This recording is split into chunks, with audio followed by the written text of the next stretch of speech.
On September the 11th, the United States was attacked. We know from eyewitnesses that there were two aircrafts which struck at the Twin Towers in Lower Manhattan. And it could be that the aircraft themselves caused the buildings to collapse. It could also be they got some help from some dynamite and so on planting before. We know from eyewitnesses that there was a third aircraft which crashed in Pennsylvania. And no less an authority than the White House itself confirmed that aircraft,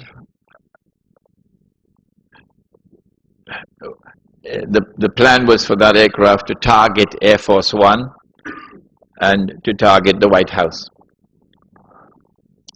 And we have unconfirmed reports because no one saw, and there was no evidence on the ground. Absolutely astonishing, isn't it?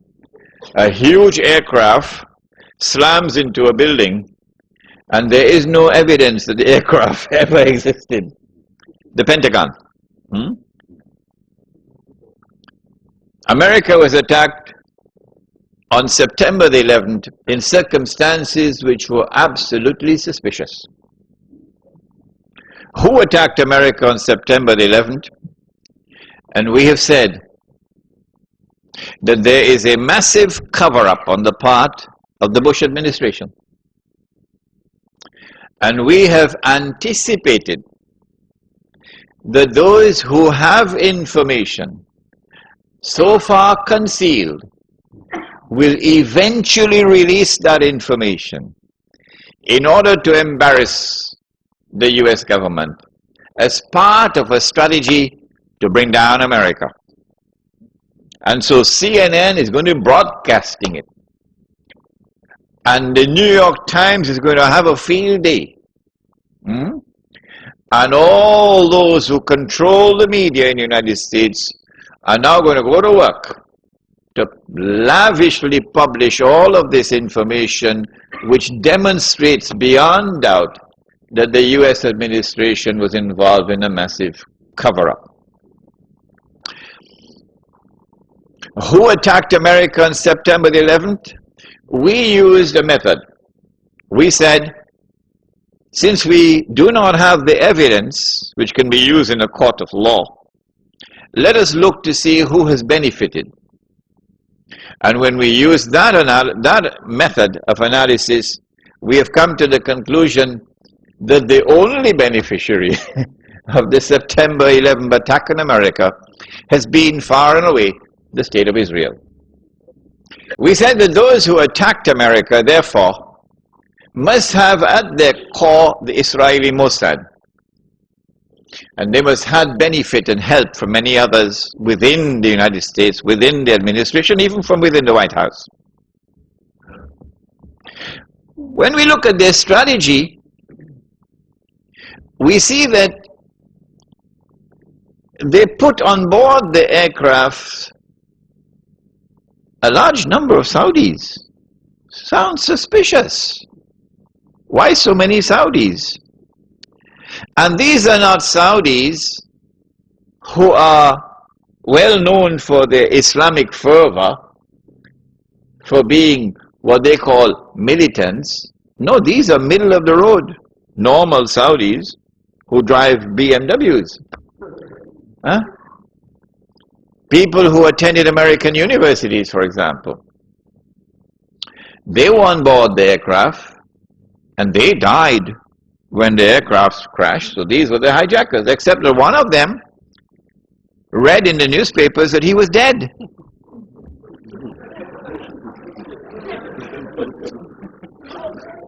So he went to the Saudi government and he said to the Saudi government, "It seems to me as though I'm alive."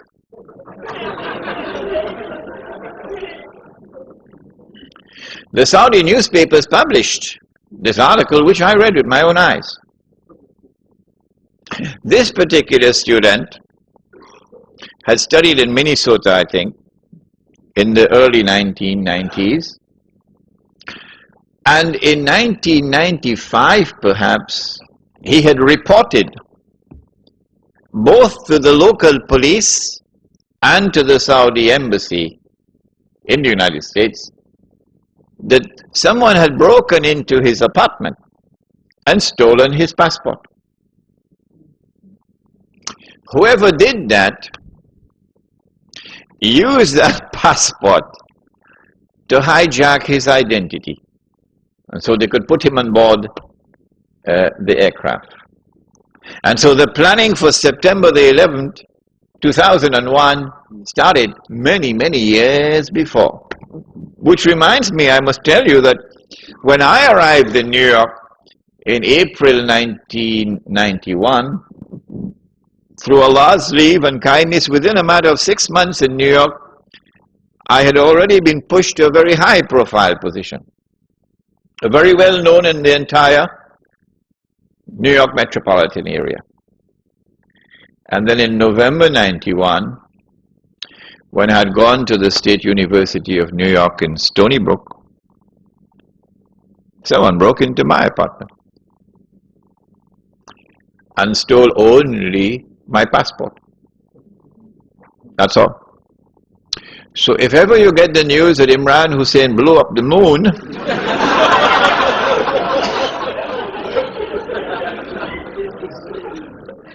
you'll understand the background. They're holding it. They have not as yet used it. But the more I talk about it, the less likely that they can use it. My passport, therefore my identity. Why so many Saudis? It's suspicious. And why these middle-of-the-road Saudis? The answer is because Saudi Arabia, the government of Saudi Arabia, has a friendly relationship with the United States. In fact, there is something common between the state of Saudi Arabia and the state of Israel which would surprise you. They are sisters. The same forces who work for the establishment of the state of Israel are the same forces who work for the establishment of the state of Saudi Arabia. The same forces who have kept Israel alive today and guaranteed Israel's security are the same forces who have kept Saudi Arabia alive today and has guaranteed Saudi Arabia's security.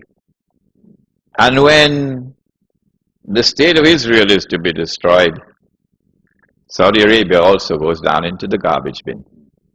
They're sisters. But at the moment, the friendly relations and the good press which Saudi Arabia receives in the media in the United States of America, and the fraternal relations between the government of Saudi Arabia and the government of the United States stands in the way of those who attacked America on September the 11th. In what way? I said to you last time I was here that the United States cannot attack Iraq until a particular moment arrives. And I gave you some homework. I ask you to think. Iraq does not pose any threat to the United States. It does not pose any threat to the state of Israel. The Israelis have to be digging and digging and digging for a strategy to be able to make Iraq look threatening. So now they're coming up with all kind of fancy theories about biological weapons and weapons of mass destruction and so on. It's just dust in the eye. Well, and if Israel does not pose any threat, why all of this hullabaloo, all of this shouting from the mountaintops about attacking Iraq?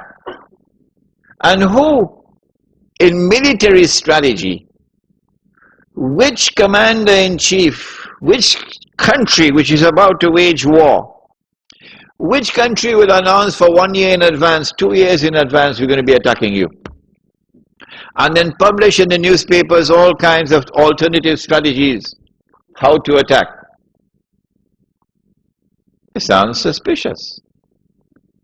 Sounds like the attack on Iraq is not for military purposes. Sounds like the attack on Iraq is for political purposes, so that political dividends might accrue from it. What are those political dividends? That is at the heart of the beginning of my talk tonight. The hadith is a day like a year, a day like a month, a day like a week when Dajjal is released, okay?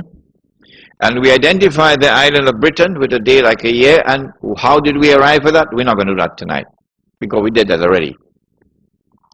And then a day like a year ends, and it is followed by a day like a month, and one ruling state gave way to another. Britain is no longer the ruling state in the world. The United States of America now becomes the ruling state in the world. And in the same way that there was this mysterious, puzzling, baffling relationship between the island of Britain and the Holy Land, starting from the Balfour Declaration, so too now you have this mysterious, mystifying, baffling relationship between the United States of America and the State of Israel, which was so clearly apparent in Durban, World Conference on Racism and Racial Development, Racial Discrimination, when Israel walked out of the conference because the whole world combined to condemn Israel for its atrocities on the Palestinian people. Guess who walked out with Israel, holding on to Israel coat's tail? Uncle Sam. Uncle Sam. So this puzzling, mystifying relationship between the second ruling state and Israel. The first ruling state in Israel, Britain and Israel. The second ruling state, the United States and Israel, is explained by a day like a month. And then we said that a day which is like a month is now coming to an end. And the September 11 attack on America is in many respects a parallel to another attack which had occurred many years earlier. There's a parallel between the two. That one was in the summer of 1914, okay? The assassination of the Grand Duke Franz Ferdinand in Sarajevo. And that attack, that act of terrorism, launched the First World War, the big war. Similarly, September the 11th, the same forces at work in the summer of 1914 are the same forces now at work, September the 11th. With that attack in Sarajevo, Britain, which was the ruling state in the world, now during the First World War, has to yield to another ruling state, namely the United States of America. If you don't understand, go and read your history. Now with September the 11th, the attack is now on the United States to bring down the United States as the ruling state in the world. But in the process of bringing it down, the United States has some very important work to do for Israel. I can identify tonight two very important things that the United States has to do for Israel. There are many more, but there's no need to do more than simply two. In order for Israel to succeed the United States as a ruling state in the world, not only must the US economy collapse and the US dollar collapse, and when the US dollar collapses, it brings down the whole world of paper money with it. And if you don't believe me, just wait. Just wait. This is going to be the topic, Black Town, Wednesday night. Do please come on Wednesday night, because that is the most important lecture of all. Islam and the international monetary system. Please come on Wednesday night for that lecture.